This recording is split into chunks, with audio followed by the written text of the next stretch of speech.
I think the really important thing that I want you guys to get from this today is just to focus on making social media work for you and not just be something that is a default for your time.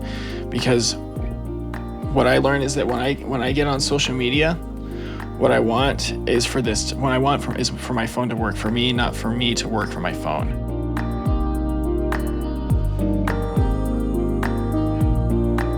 All right, welcome back to the show, everybody. Today, I wanted to just give a quick strategy, a quick tip for you. This is something that I think applies especially to college music students, but can apply to anybody who uses their phone for anything other than calling.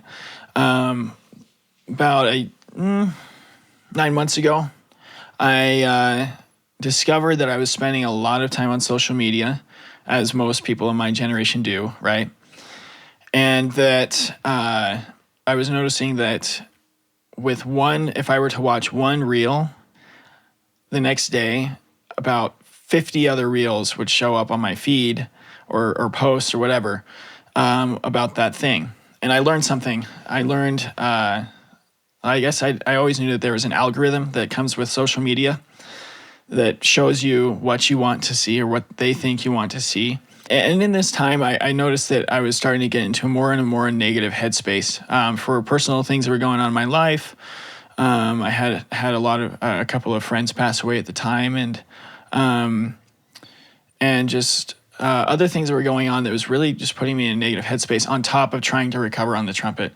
And so what I noticed that I could do was use the social media algorithm to my advantage. And this is something I think is critical for you guys to do as well, as you're going through recovery, or just to keep a positive headspace, and a determined and empowered headspace, is to start looking up things that inspire you. And if you do that, the more that you do that on social media, the more content that you're going to see on those subjects of things that inspire you, things that make you laugh, things that make you happy, rather than focusing on the things that don't really serve you at all.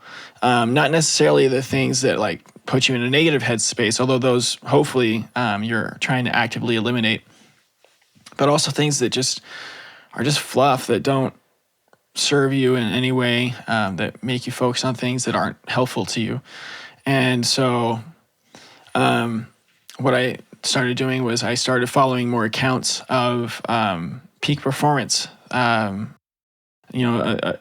and entrepreneurs and things like that, self-help people, because I realized that social media is a critical tool, or it can be if I learn to use it correctly. And something that I also started doing was I started going on it less. I needed to learn how to not have my phone and social media as a default for my time. Basically, like whenever I got a second, whenever there's any downtime, you pop it open and you start scrolling. That's not helpful, right? And that's not a helpful or healthy habit to be in. And so I started just training myself to only use it at meal times. And then now I only use it once a day. And this is a process that took a couple of months, right? Or at least a month. And I think the really important thing that I want you guys to get from this today is just to focus on making social media work for you and not just be something that is a default for your time. Because what I learned is that when I get on social media, what I want is for my phone to work for me, not for me to work for my phone. That's the strategy I want to share with you today. I think that'll help you a lot in your mindset. Our mind feeds back to us what we feed it, right? And so if you are consuming content that is inspiring, well, you're going to have more inspiring thoughts. You're going to have more inspiring interactions with others. And